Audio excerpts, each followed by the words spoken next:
Amen. Praise God. So, yun po, bago po magsimula, ako po ay nagpapasalamat sa inyo po, no, sa inyong mga panalangin. So, mamaya, sabihin ko po kung ano po ang nangyari. Puri po ang Panginoon. Tunay nga po ang Diyos ay mabuti. Actually, ang title po ng ating mensahe po ngayong oras na to ay The Unchanging God's Word. Ang di nagbabagong salita ng Panginoon Diyos. The ancient Word of God in the modern age still relevant? So, yan din po yung ating sasagutin. Ito bang salita ng Diyos sa makabagong panahon ay uso pa ba? Ayan, o talaga bang may importante pa ba ang salita ng Diyos sa panahon natin ngayon na makabago na? O actually, ang tawag nga po ng iilan ng at mga siyentipiko ay tayo po na sa artificial intelligence na o modern age na doon na po tayo papunta. Pero bago po tayo magpatuloy, ating pong basahin ng ating teksto ngayon pong oras na ito sa Matthew 24 verse 35. Heaven and earth will pass away, but my words will not pass away. Sa Isaiah 40 verse 8, the grass withers, the flowers fades, but the word of our God will stand forever. Tayo po ay manalangin. O Diyos, ang aming Diyos, maraming salamat Panginoon sa oras na ito. Kami po ay yung pinagbuklod ng iyong pag-ibig, ng iyong pagmamahal Panginoon. Sama na Panginoong Isus ng Banal na Espiritu Santo, kumilos ka sa aming kaligitnaan. Use me mightily as your mouthpiece, Lord. Holy Spirit, take over my mouth that I speak only the words of you, Jesus. In the names we pray. Amen. Praise the Lord. So, bago po tayo magpatuloy, bago po nating sagutin kung ano nga po ba ang kahalagahan, importansya ng salita ng Diyos. At sabi nga po sa titulo po ng ating mensahe ngayong gabi, ito po ay unchanging God's Word o hindi nagbabago. Ano bang kahalagahan niyan? Lalo ngayon, nasa modernong panahon na po tayo. Ano po ba muna yung Asian book? Yung matagal na itong libro na ito, ano po ba yon? Ano po ba ang Biblia? Marahil po ay itong reflection na lang po ito sa matatagal na sa pananampalataya or maaaring lag po sa mga, ito po ay mahalaga sa mga nagsisimula pa lamang sa kanilang relasyon sa Panginoon. So actually po sa English po, no, ang Bible, ito po ay walang iba kundi libro o book.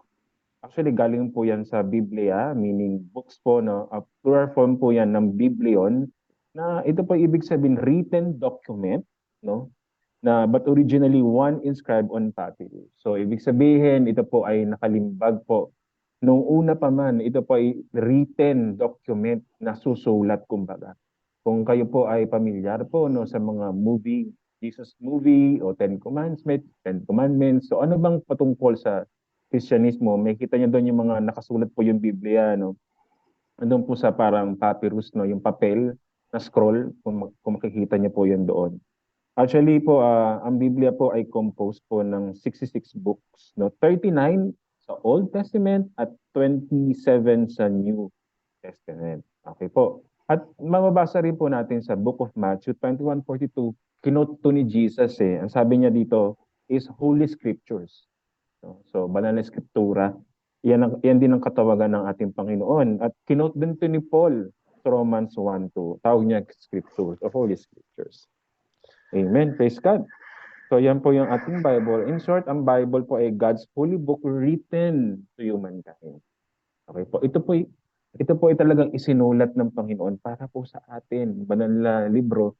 At higit sa lahat, ito rin po ay isang love letter ng Diyos o liham ng pag-ibig ng Diyos po sa atin. Okay, so naway po tayo may ma-remind po no, kung ano po talaga ang Biblia, kagano po ito kahalaga. So, sagutin na po natin ang tanong, the ancient word of God in the modern age, still relevant? Relevant po ba to? Uso pa ba? So tignan po natin, no? Ating pong isa-isahin po ang ating mga punto. Pero bago po yan, alam niyo po ba, meron nagkaroon po ng Gallup survey. Ito po isang kumpanya na nagsa-survey po sa buong mundo sa iba't ibang mga larangan. Ito po ay nagkaroon ng survey according to faith ng mga Amerikano. Okay po. So we know naman po no nagkaroon po ng revolusyon noon sa church history, nagkaroon po ng Protestantism. So much of po ng mga mananampalataya ay nasa Amerika. Okay po, diyan po naglitawan. Actually sa Europe po 'yon and then pero much of our Protestant churches of faith ay napunta po sa Amerika. Okay, kung ayon po sa history, makikita niyo po yun doon. And ayon po sa American views, no, ano po ang kanilang pananaw? Nag-survey po, no, ng mga adults noong May 2 to 22, May 2 hanggang 22 ng taong 2022. At ito po yung tingin nila sa Biblia, sa salita ng Diyos. 29% daw po, sabi po sa mga adults, tingin po nila sa Bible is myth o fables. Okay. So may katang-isip lang. Ito mga fairy tale ba kumbaga? Kung alam niyo po yung Disney, no? Mga ganun lang, mga katang-isip lang daw po ang Biblia. Pero, makikita nyo rin ayon sa survey, 49% na po, inspired word of God daw po itong Biblia, ang word of God. And 20% lamang ang nagsasabing actual word of God daw, ang Biblia. Kung mapansin nyo, ang bansang Amerika ay isang Christian nation. Tama po ba?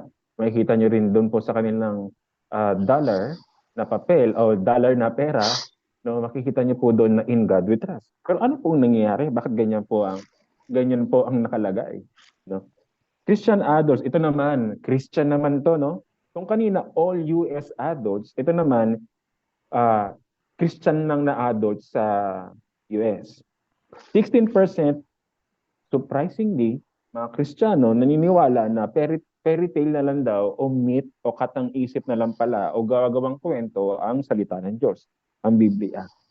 At 58% ang nagsasabing inspired word of God daw po ang Biblia.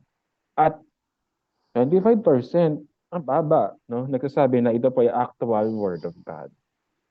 Paano naman yung mga taong mga sa ibang mga relihiyon o yung mga walang relihiyon mismo, hindi sila na-identify sa isang sariling grupo, maring Muslim o Hinduism o Buddhism? Ang sabi nila sa Bible, no, 65% daw ang Bible is ancient book of fables o katang-isip o gagawang kwento. Hindi ka magtataka, no? Kasi siyempre, ano sila mga ibang relihiyon sila, no? Pero nagtataka ko, hindi 100%, no? 65%. At 26% lang po nagsasabi sila na inspired word of God daw po ang Biblia. 26%, no? Dito din ako nagtaka. Ibang mga ano to, reliyon, pero 26%. Pero 6% ang naniniwalang actual word of God.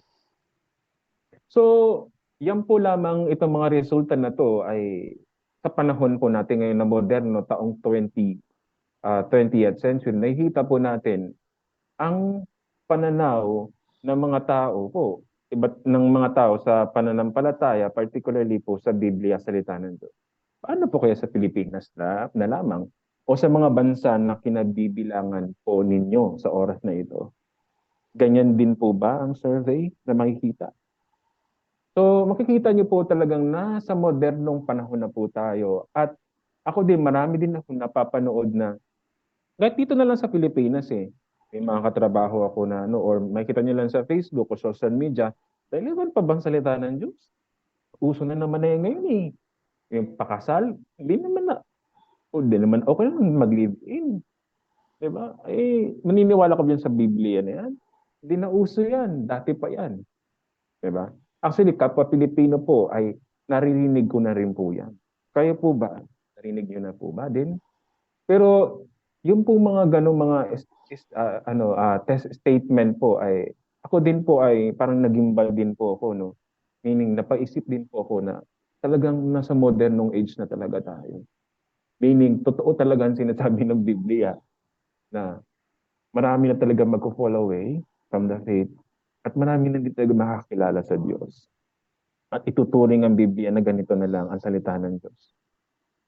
So, tayo po'y magpatuloy. Pero ngayon pong oras na ito, tayo po'y ma-refresh, ma-encourage at ma-remind gaano ba kahalaga ang salita ng Diyos.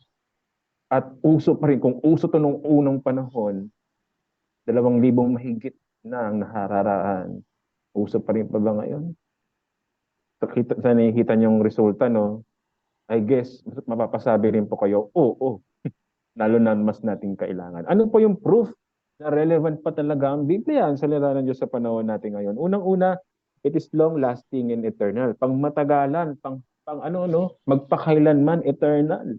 Matthew 24:35, heaven and earth will pass away, but my word will not pass away. Will not pass away. Imagine, mga kapatid, yung heaven po, kalangitan, at ang mundong ito ay mawawala. Pero, ang salita ng Diyos, nandyan pa rin nananatili. Isaiah 40 verse 8, the grass withers, the flower fades, malantaman ang mga halaman, mga damot, bulaklak, at ang salita ng Diyos ay mananatili magpakailan. Kung masasabi natin sa konteksto ng mundo natin ngayon na masasabing uso, di pag sinasabing uso, tumatagal, di ba? Kung kayo po ay nahilig po sa isang music noong unang panahon, ng mga kabataan po natin, o nahilig po tayo sa certain uh, public figure, maging artista man, o series, o pinapanood po natin, di ba hindi po yun tumatagal? Kasi may nababagong usong-uso. Diba? Kaya yung sikat ngayon, hindi na po sikat next year o sikat sa mga susunod na buwan. Pero ibahin po natin ang salita ng Diyos. Sikat po siya magpakailanman dahil siya po ay panghabang buhay at sabi nga, eternal magpakailanman. So, ibig sabihin ng isang nauuso o relevant ba sa panahon natin ngayon? Yes, ang answer yes sa unang punto na to. Dahil siya po ay magpakailanman at di po siya nagbabago. Lahat ng name it na makakilala yung mga kilalang tao nung unang panahon. Hindi na po sila kilala sa panahon ngayon. Tanging ang Biblia lamang ang makikilala ang salita ng Diyos. At hindi katakataka, baka po yan ang ating ng result o fact. Ano po yun? According po sa all top of everything, no, top 10 best-selling books of all time. Nangunguna po, 5 billion copies sold ang Biblia. So doon pa lang kapatid, no? Talagang relevant ang Bible hanggang sa panahon natin ngayon of all time, of all generations. Ako, ang generation ko, millennial, no? So yung mga ahead of me, yung mga nauna sa akin is boomer generation, at yung mga sunod generation ngayon is Gen Z generation at Alpha generation. Yung mga bagong silang ngayon, I think Alpha na ang tawag doon. Correct me if I'm wrong. So yun na po, mga kapatid, no? So truly, Biblia, uso hanggang ngayon. Yan pa lang yung unang criteria, pasok na. Pangalawa, pagkain. Matthew 4:4, Jesus answered, it is written, man shall not live on bread alone, but on every word that comes from the mouth of God. So question ko po, lahat po ba tayo kumakain? Yung literal po na muna pagkain, ha? Amen. Siguro po wala po siguro sa ating hindi kumakain dito dahil ang pagkain po ay basic necessity o pangangailangan nating mga tao upang mabuhay. Amen po ba? Ang naluluma po ba at hindi nauuso ang pagkain? Siyempre hindi. Dahil kailangan natin ng pagkain habang tayo po ay bawian ng buhay. Hindi po naluluma o hindi nawawala sa uso ang pagkain, mga kapatid. Ganon din po ang Biblia dahil ito po ang Biblia. Niriniman po tayo ng Panginoon, hindi lang po tayo nabubuhay sa tinapay, sa physical na tinapay, na pagkain. Bakit? Tandaan po natin ang ating katawan, nilikha po tayo ng Diyos, hindi lamang po sa body, sa flesh o laman, tayo din po ay tripart being, may soul and spirit po tayo. Really, ang Biblia po ay ating spiritual food. Ito pong Matthew 4:4 na to, ito po ay nasalita ng Diyos, no? Nung siya po ay inaano ng demonyo, doon po sa wilderness, siya po ay naka-fasting po niyan. Anong pong kanyang sandata sa kaaway? Walang iba kundi ang salita ng Diyos. Man shall not live on bread alone, but on every word that comes from the mouth of God. Kung naalala niyo po yun, kapatid, no? Mga kapatid, yung temptation of Jesus sa wilderness, yan po. So doon pa lang pasok na. Talagang hindi man wala sa uso ang salita ng Diyos, kundi ito ay ating basic necessity upang mabuhay. Amen po ba? Hindi lang po sa mundong ito, magpakailanman till eternity. Amen. Punta po tayo sa pangatlong punto. Living and active. Hebrews 4:12. For the word of God is living and active. Buhay daw ang salita ng Panginoon. Sharper than any two-edged sword. Talagang napakamatulis po nito, no? Kaysa sa tabak po na alam natin, no? Espada. Piercing to the division of soul and of the spirit, of joints and of marrow, and discerning the thoughts and intentions of the heart. Truly, ang nakaka-penetrate talaga ang salita ng Panginoon. Kung gaano siya katulis, no? Siya po ay living and active. So, balikan po natin no, sa mundong ito, sa pananaw ng mundong ito, na pag ikaw ay uso, kailangan habang buhay ka na matagal kang nabubuhay. Meaning, kung alam niyo po yung Guinness Book World of Records na mapapansin niyo po na yung mga sobrang matanda na doon, 100 years old, 100 plus years old na nabubuhay, talagang kilala pa rin. Kasi nga, di nawala sa uso.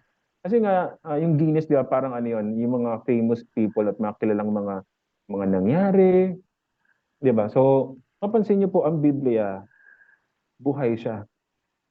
Yung mga Guinness Book of World Record na yun, iba doon na mga kandamatay na po. Pero ang Biblia ay buhay at active hanggang ngayon. So hindi wala pong makakapagsabi na kasi pag yung isang tao, 'di ba, pag namatay na, wala na nakakilala diyan eh. Unless may mga pare isang sikat na ano no, banda o kaya figure, public figure. Makikilala lang siya once na meron ulit ng kwento, ganyan, ganyan. Pero ibahin niyo po ang Biblia, hindi naman na kailangan, no, na lahat po ay ito sa buong mundo pa nga lang, kilalang kilala lang po ang salita ng Diyos. Yung book, Bible, 5 billion copies sold. It's still living and active. Talagang buhay po ang salita ng Diyos. At mapansin, sabi niyo po kaya hindi katakataka sabi nga po ng Panginoong Yesus sa John 6:63, the Spirit alone gives eternal life. Human effort accomplishes nothing. And the very words I have spoken to you are spirit and life. Imagine, ang salita ng Panginoon, Espiritu at ang buhay. Talagang buhay. So kung ito ay basic necessity, katulad ng punto natin nung una, ng pangalawa, talagang ito pa yung ating buhay pala natin ang salita ng Diyos. Ganun para taga siya kahalaga sa panahon natin ngayon. Amen? So it's living and active.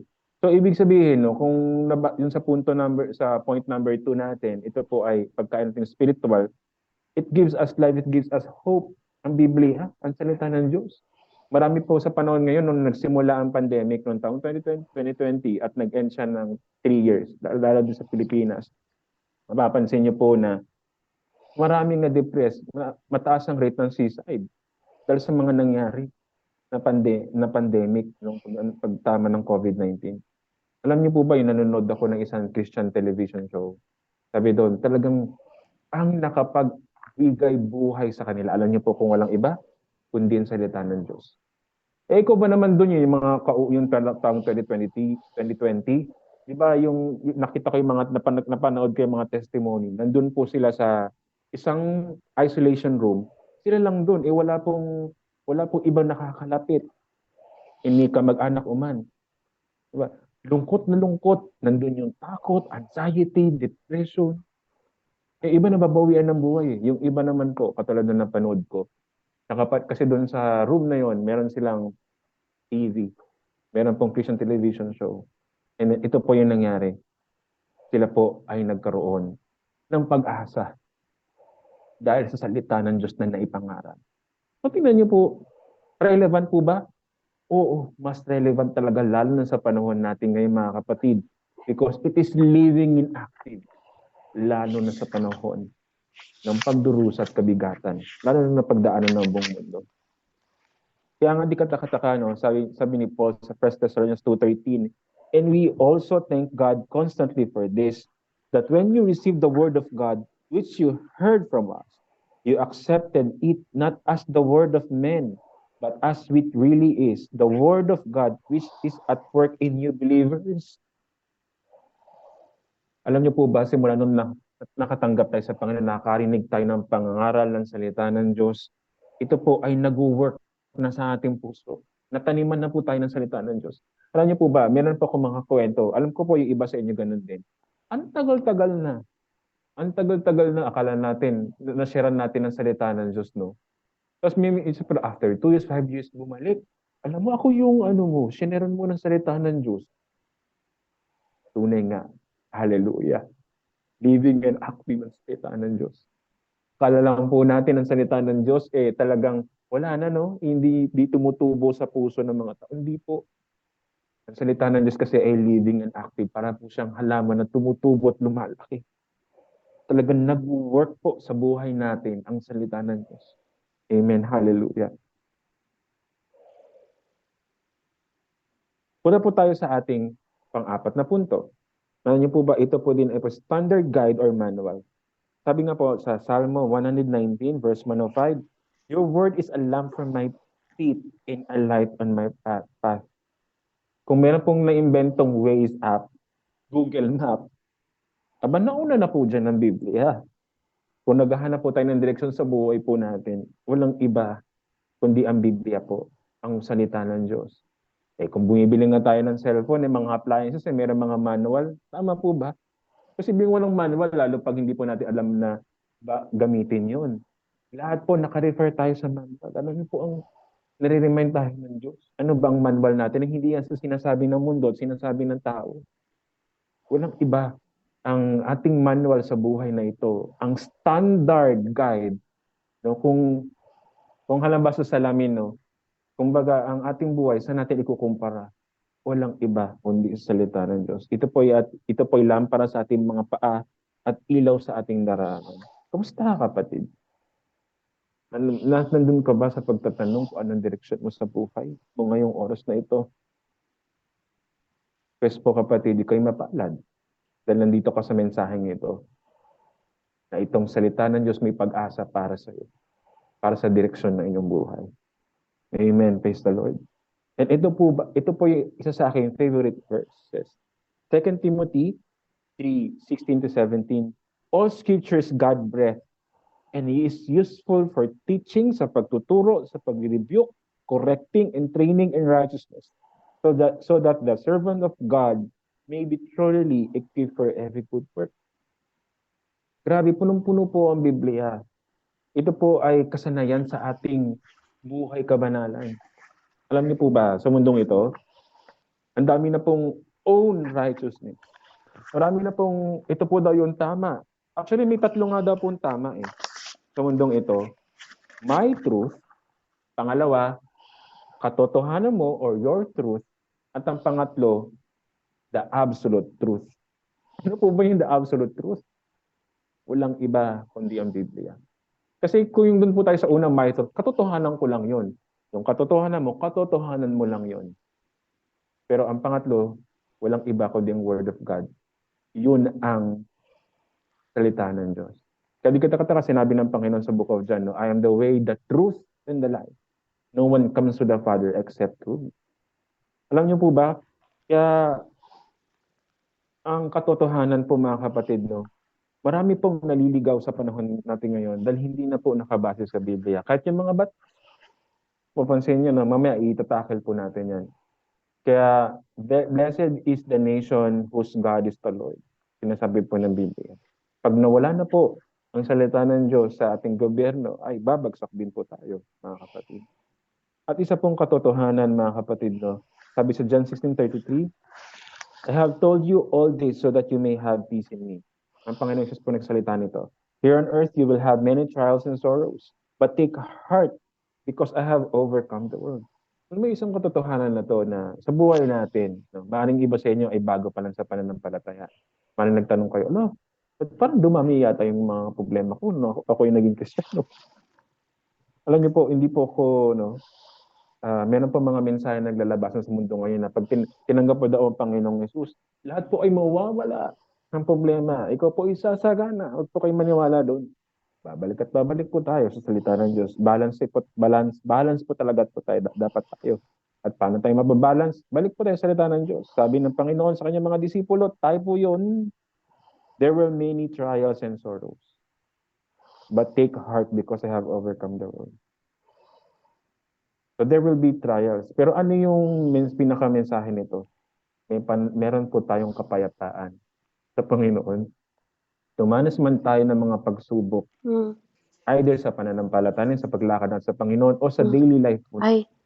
Meron po tayong Yeah, I think we need to go early because actually, we're itong going to Romans Arsenal as 5:4 well. na to, ito po yung panahon na pinag-pray niyo po ako. Kaya lang, sinong pipick Ito up po sa yung inyo panahon na? na ako po ay namblema naman nakarang araw. Huh?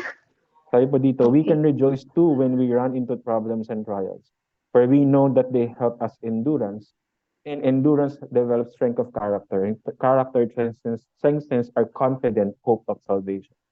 Ano mga kapatid, nung panahon na to, salamat po, no, sa inyong mga panalangin kasi po itong week na to, ang dami pong nangyari sa akin. Isa na po yung highlight doon niya, na aksidente po yung aking kapatid, kasama yung kanyang girlfriend po, na hit and run po sila.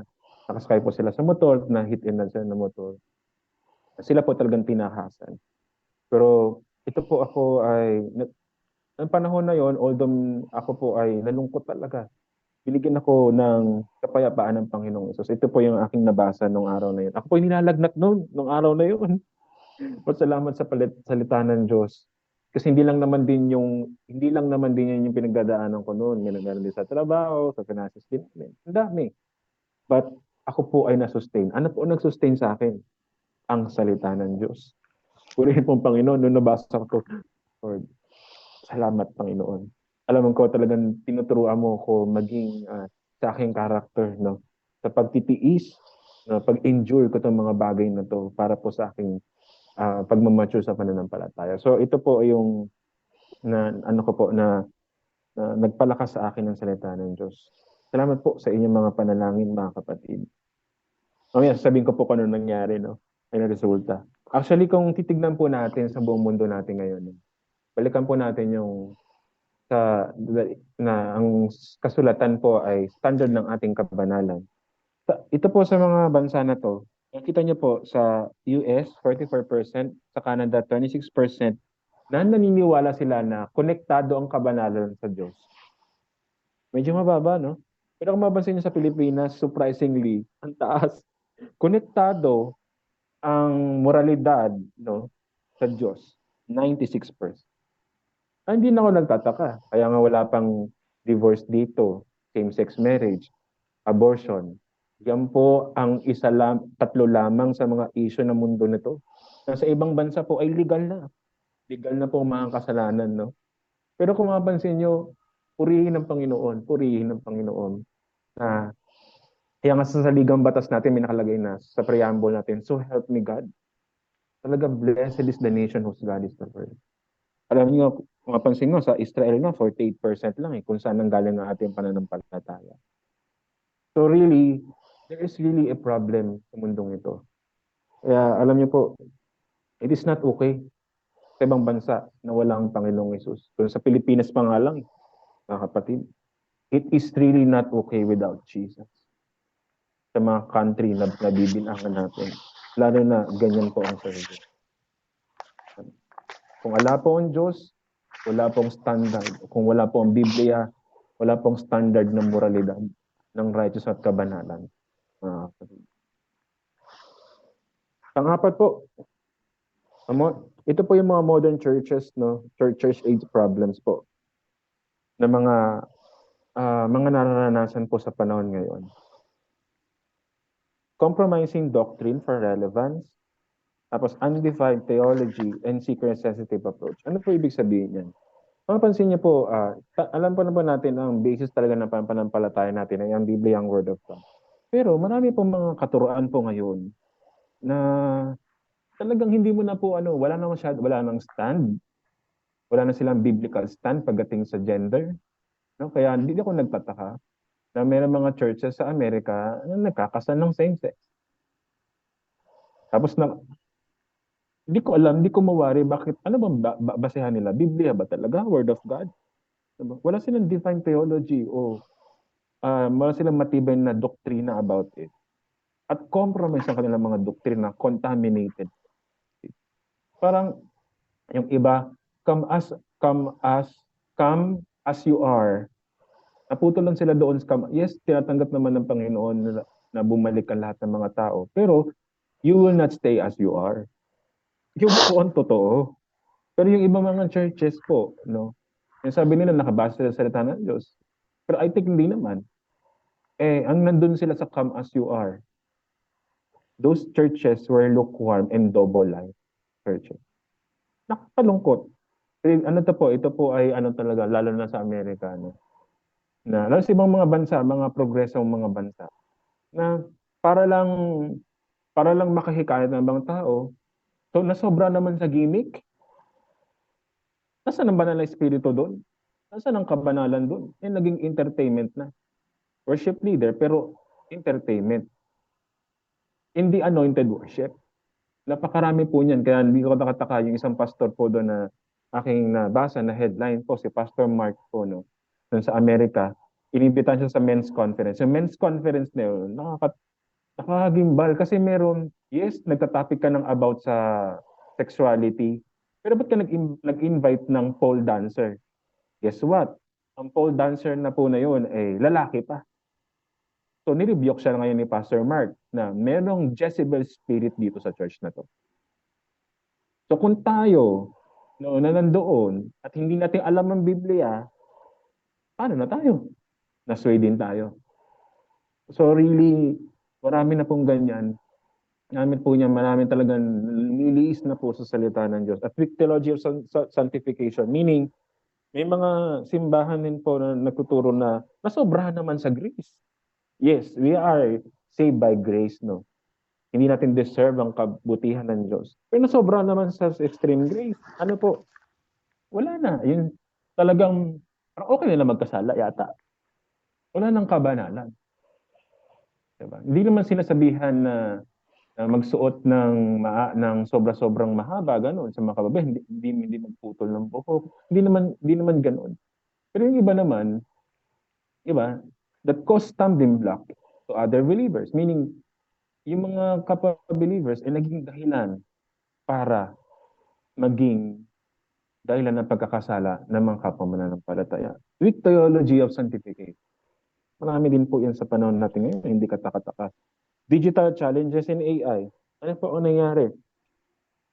So, sa panahon din po ng natin ngayon, na kung sa Facebook, katulad na po sinabi ko sa inyo, na yung tatlo na yon, yung same-sex, yung LGBT, yung abortion, and divorce. Tignan nyo, mag-comment kayo sa Facebook na gano'n, may nag-post. Kukuyugin kayo. Way back, 1990s, hindi gano'n. Parang napakatabo ng mga topic na yon. Pero ngayon, sa social media, ikaw na ang masama. Alam mo kasi yung totoo eh. Pero ngayon, iba na. At sa ngayon, ito po ang katakataka din. Pwede na pong gumawa ng sermon o preaching na hindi Holy Spirit based at talagang inaral. Bakit po? Pwede na po kayo gamitin yung ChatGPT AI. Search na po sa internet, artificial intelligence o AI. Pwede na po kayong gumawa ng sermon. Sinubukan ko nga mga kapatid.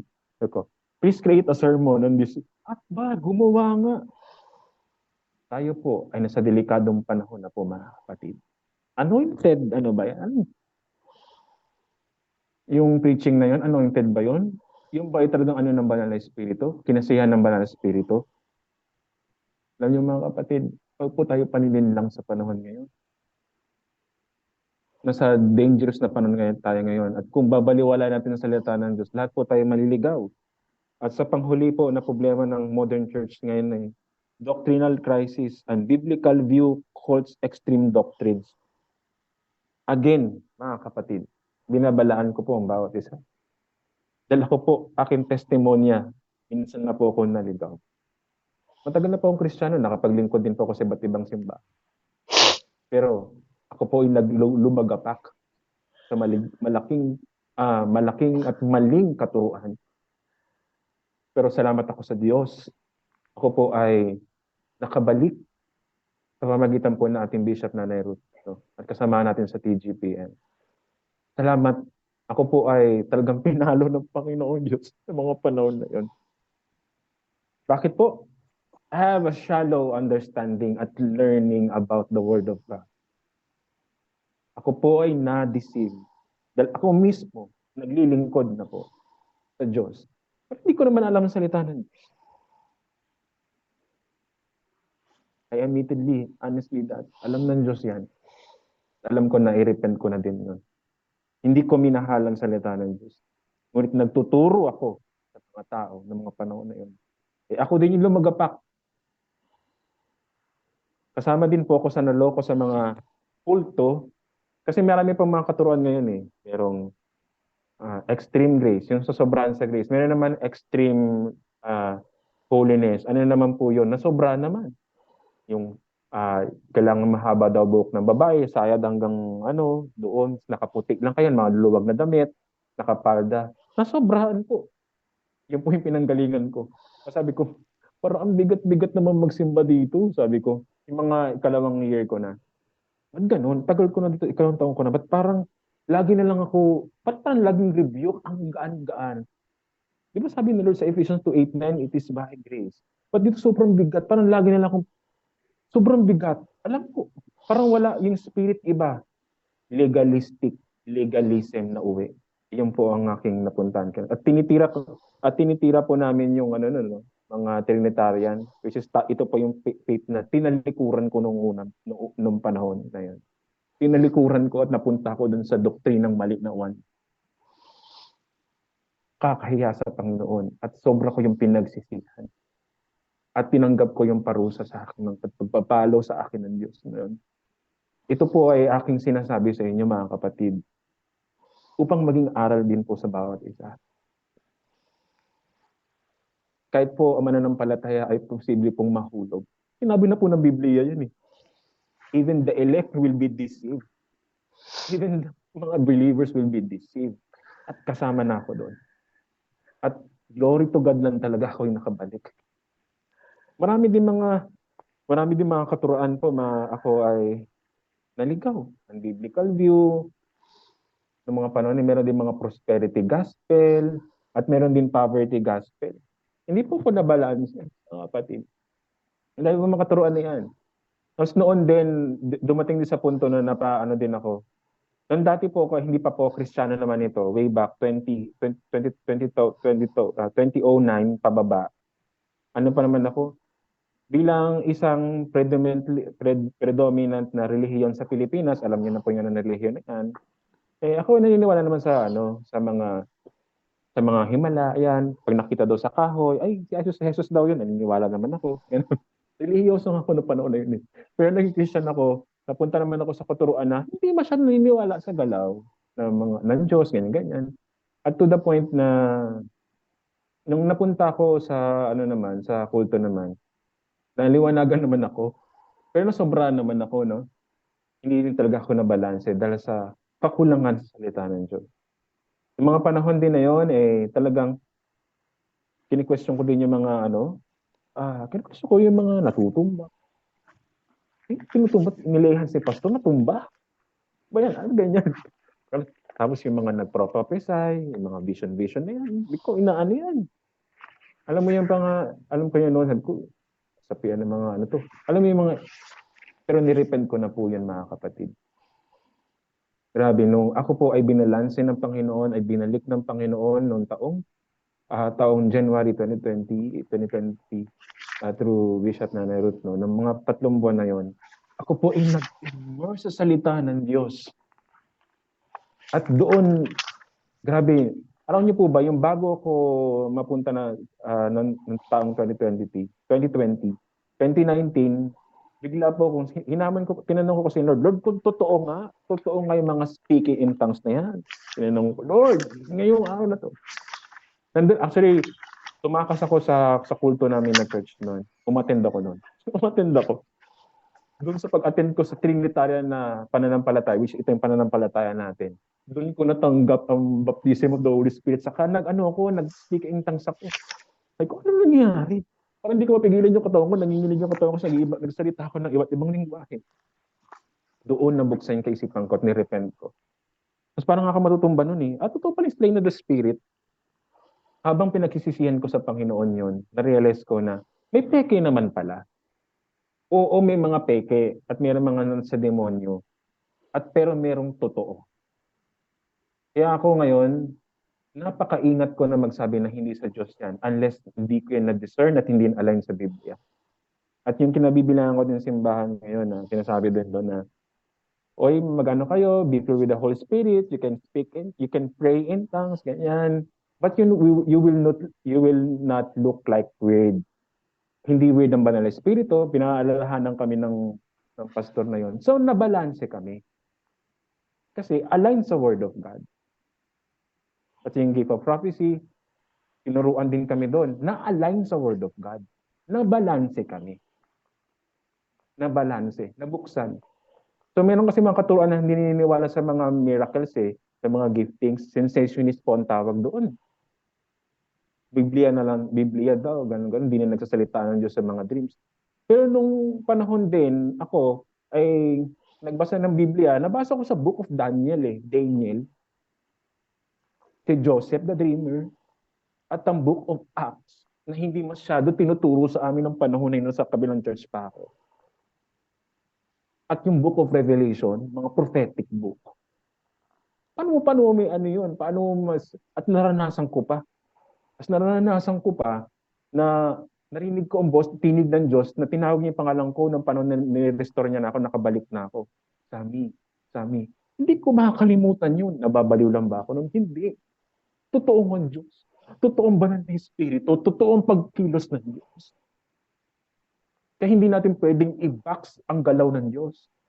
Oo, mayroong mga gumagaya, may mga demonyo, may mga gimmick lang. Huwag po kayo maniwala doon, kaya nga babalik kayo sa Biblia At wala din po tayong maniniwala na hindi na totoo ang mga ganyan, mga prophetic, prophecy, vision. Totoo po yun. Baka niyo po ang Corinthians. Talagang pinatunayan sa akin ng Diyos. Kasi naranasan ko. Tinanong ko, Lord Lord, totoo ba to? Naranasan ko. Hiniling ko Sabi sa Bible purso daw. I-ask mo kay Lord. Ako naman to, pinatunayan sa akin ng Diyos. Nagkamali ba ang Diyos na pinaranas niya sa akin? At magkamali ba ang Diyos na pinaranas niya, narinig ko ang boses niya? Ako ba'y nababaliw lamang? Hindi. Isa lang napatunayan ko. Inalaw ng Lord. Dahil sa kabutihang loob ng Diyos, sa kabangan ng Diyos sa akin.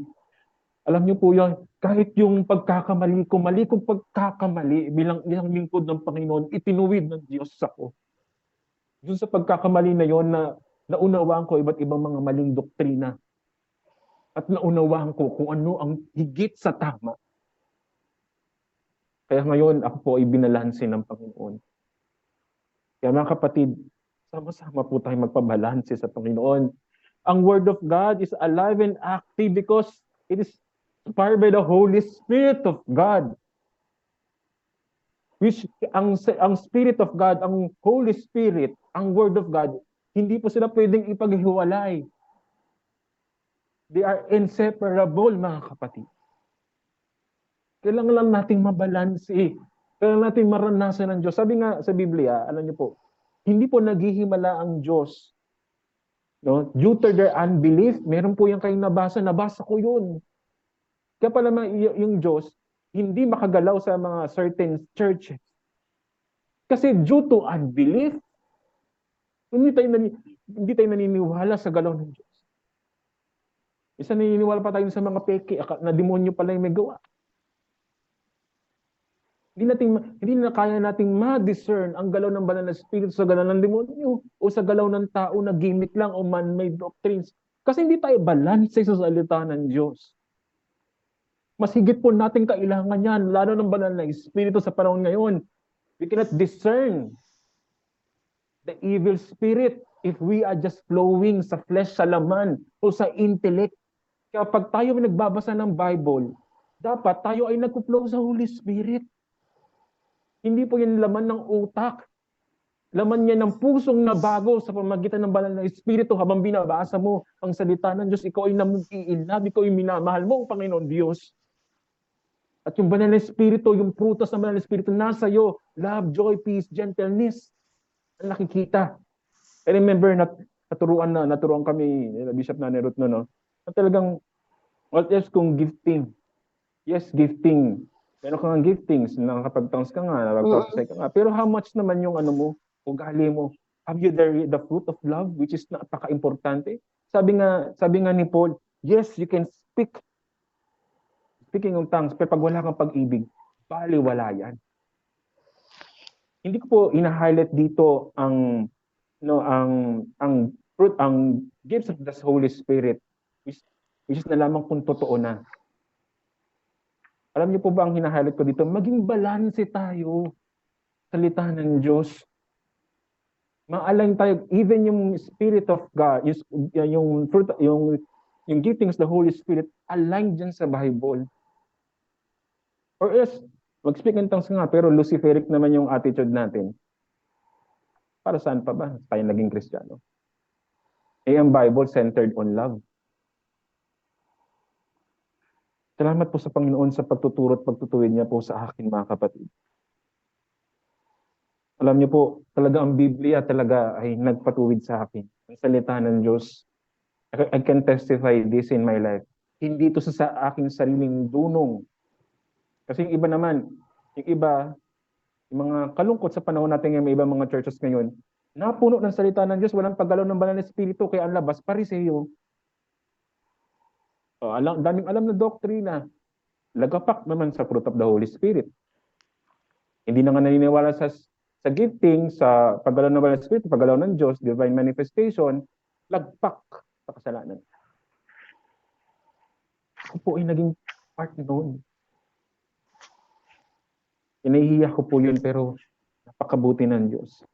Ako po ay ni-restore ng Lord. Tunay nga po na ang Bible, ang really a manual, standard guide po natin. Libro din po siya ng promises ng Panginoon. Pangako. Actually, 8,000 promises po ang nakasulat sa Biblia, approximately, about spiritual guidance, assistance, and understanding in terms of. Ito po yung aking pinaunawa sa akin ng panong kahalagahan nung ako'y nire-restore niya. Ano niyo po sa TGPN? Nakakayaman sabihin, pero for the sake of glory to God. Doon ko lang nabasa ang Bible na ilang beses ng back to back, from Genesis to Revelation. Pero yung mga simba sa ibang simbahan ako, lalo na sa kulto ko, hindi po. Ikinahihiya at nirepent ko po yun. Salamat sa Panginoon Diyos. Purihin po ang Panginoon. Tapat ng Panginoon. Nang kung anong nasimulan niya sa akin ng December 2009, nung tinanggap ko siya bilang Lord and Savior, patuloy pang nag-work at tinatapos ng Diyos ang pangako niya sa akin. Kaya nandito ako ngayon, ako'y nangangaral. Dahil hindi sa aking ganang sarili, kundi Panginoong Jesus lamang na nagtuwid at nagturo sa akin at bumalik at binalik ako. Numbers 23:19, God is not human that He should lie, not a human being that He should change His mind. Does He speak and then not act? Does He promise and not fulfill? Tingnan niyo na lang po yung ginawa ng Diyos sa akin. Really, the Lord is true to His promises. Na hindi niya pababayaan ng kanyang mga tupa. Binalik ako ng Panginoon. Masakit nga lang. Pero ako'y nagpupurit, nagpapasalamat sa Kanya. Mga kapatid, ano man ang inyong mga pinagdadaanan. Kaysa kumausap ka ng katrabaho mo, kumausap ka ng kaibigan mo na marites, why not? Buksan mo yung Biblia, malalangin ka. Punong-puno dyan ng pangako. Sa buhay na to at sa buhay na walang hanggan. Nagdududa ka sa salvation mo, balikan mo ang salita. Buksan natin sa salita ng Diyos. Broken hearted ka, nanonood ka pa nga ng mga series na o telenovela na broken hearted. Dahil kung broken. Punta ka sa salita ng Diyos. Manalangin tayo. Hallelujah. Book of Prophecy, approximately 2,500 prophecies appear in the pages of the Bible. About 2,000 of which already have been fulfilled. Imagine mga kapatid, 2,000 po na fulfilled na yung mga propesiya. 500 na lang. Oh. Malapit na po tumating ang Panginoon. Isa yun doon. Really, the Bible is a standard guide or manual natin. Relevant ba? Oo, relevant na relevant. Sino bang hindi dumadanas sa problema? Sino bang laging nag-iisip about future? Lalo pa ikaw nanay, tatay ka, magulang ka. Future ng mga anak mo. Dito pa lang sa future ng family mo, nag-iisip ka. Ang Biblia punong-puno ng hope na anuman ang pagdaranasin natin sa buhay na ito, wala yan katumbas sa glory na paparating. Sa pagharap natin sa Panginoong Yesus, patuloy tayong magtapat hanggang huli. Dahil ang Diyos, yayakapin tayo. Well done, anak. Well done, my faithful servant. Gusto niyo ba marinig yun? Basahin po natin ang Biblia. Hallelujah. At higit sa lahat, last po na point is, relevant ba siya? Oo, because the Bible is the same, only one true God. Bakit? But one true God ang Biblia. John 1:1, in the beginning was the Word, and the Word was with God, And the Word was God. Sino daw yung Word? Ang Panginoong Yesus.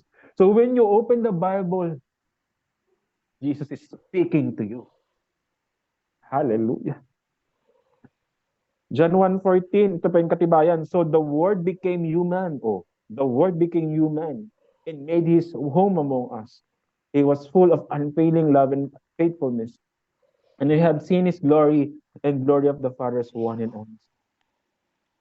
Hallelujah. Hallelujah. Kaya nagbago yung pananaw ko. When I open the book, the Bible, si Lord yun eh. Si Lord yan. Kaya huwag tayong tamarin. Huwag natin si Lord yan eh. Hallelujah. Alam niyo po, si Lord din nagbabago. Hebrews 13:8. Sa panahon ng Genesis at muli hanggang sa Book of Revelation, hanggang sa muli niyang pagbabalik, He is the same yesterday, today, and forever. Kahit ngayon, nasa sitwasyon ka na ganyan, hindi nagbabago ang Diyos. May kanta nga nang sabi, He is the same God. Nung panahon ni Jacob, nung panahon na nangailangan sila, nagprovide ng Panginoon. Hindi ba siya kaya mag-provide ngayon? Kung nagpagaling siya noon, kaya niya rin pagalingin. Hallelujah. Wala pong imposible sa Diyos. Unchanging God's Word. Relevant pa ba ang salita ng Diyos? Amen. Hallelujah. At sa ating pagtatapos, hindi pa rin nagbabago ang gospel, ang good news sa atin. Sabi ko nga mga kapatid, ang Biblia ay love letter ng Panginoon. He is speaking to each one of us. Ang sentro nitong lahat ng to ay pag-ibig ng Diyos sa atin. Hindi lang to book of instruction na gumawa ng kabuti-kabutihan. No, hindi lang yan eh. Ito po ay pag-ibig ng Diyos sa atin. Bakit po? Ano ba yung kalagayan natin hindi natin nakikita? Romans 3:23, for all have sinned and fall short of the glory of God. Lahat po tayo nagkasala eh. Wala naman isang matuwid sa atin, mga kapatid. Romans 6:28, kabayan ng kasalanan ay kamatayan, but buhay na walang hanggan sa Panginoong Yesus. Yun po yung bad news, imagine mga kapatid. Kabayaran, dahil tayong lahat ay makasalanan, sino na makapunta sa langit? At ang kabayaran pa nung kamatayan na sinasabi sa impyerno yan. Hindi lang yung kamatayan dito sa lupa, mga kapatid. At ano pa yung bad news? Tingnan nyo, pero good news. Romans 5:8-9. But God showed His love for us, that while we were still sinners, Christ died for us. Since therefore we have now been justified by His blood, much more shall we be saved by Him from the wrath of God. Take note, saan po tayo niligtas ng Diyos? Sa Kanyang wrath o galit, matinding galit. Imagine, kasi just ang Panginoon eh. Yes, merciful, loving ang Panginoon, gracious ang Panginoon, pero just din siya. Dahil siya po ay just ang Panginoon, hindi po corrupt judge ang Panginoon. Naggalit ang Diyos sa kasalanan, doon po tayo nailigtas. Paano tayo naligtas? Si Jesus ang tumanggap ng galit ng Diyos Ama. Nung dapat ikaw at ako. Bad news, nagalit ang Diyos, no? Tutupukin na tayo, mamatay na tayo. Pero dahil sa pag-ibig ng Diyos, ibinigay niyang kanyang anak para sa atin. Kaya naman, kung ganito, anong dapat nating response? Maaring ito po ay refresh na lang sa atin. Act 3:19, repent and turn to God so that your sins may be wiped out. The times of refreshing may come from the Lord. Sino bang hindi makapagsisisi sa kanilang kasalanan? Kung ito po ay marinig natin. Tayo dapat yung namatay dun sa krus eh. Pero ginawa ng Panginoon. We must repent, mga kapatid. Hallelujah, sa ating mga kasalanan. At ano po yung nangyari, no? Nung tayo po ay tumanggap, John 3:16, for God so loved the world that He believed, that He gave His only begotten Son, that whoever believes in Him shall not perish but have eternal life. Una, repent, no? Ayun yung response natin sa ginawa ng Diyos. Pangalawa, believe. Maniwala tayo na siya yung nagbayad para sa atin. At magkaroon tayo ng buhay na walang hindi tayo mapahamak sa apoy ng impyerno. Hallelujah. At hindi ko na naisulat dito yung John 1:12. Yet to all who did receive Him, sa lahat ng tumanggap sa Kanya, tayo po ay nagiging anak, karapatang maging anak ng Diyos. Doon pa lang, tinanggap natin sa John 1:12. Basahin niyo po yan. Doon pa lang tayo nagiging anak ng Diyos. Hallelujah. Repent, believe, receive, accept Jesus Christ sa buhay natin. At Romans 8:15-17, ang tinanggap natin ng Panginoong Jesus, nagkaroon tayo ng banal na Espiritu. At yung banal na Espiritu na yung mga kapatid, yun po ay naging adopted na po tayo sa pamilya ng Diyos bilang mga anak. Yun po yung katibayan or birth certificate natin. We are His child. The Holy Spirit na nagpapabanal sa atin hanggang sa muli natin siya. Mga kapatid, sa ating pagkatapos, Jesus Christ is the same yesterday, today, and forever. The Word of God never changed. It's still the same yesterday, today, and forever. Tayo po'y manalangin. Purihin ka aming Panginoong Isus. Maraming salamat po, Panginoon, sa salita na hindi nagbago mula noon at ngayon, Panginoon. Purihin ka, sambahin, Panginoon. Salamat, Holy Spirit, sa iyong paggalaw, sa iyong pagkilos, sa iyong pag-anointing, Panginoon, ngayong oras na ito. Naway, Panginoon, after po nito, Panginoon, lalo ka naming mahalin. Ingatan mo kami sa spirit of deception, lalo na sa pagdating ng Antikristo. Even ngayon, marami ng mga maling katuruan. Turuan mo kaming mahalin ka ng iyong mga salita at i-allow ang pagkilos ng banal na Espiritu sa buhay namin. Hallelujah. Thank you, Holy Spirit. We love you, we honor you, O God, in this moment. In the name of Jesus Christ, amen. Glory to God po, mga kapatid. Purihin po ang Panginoon. Salamat po.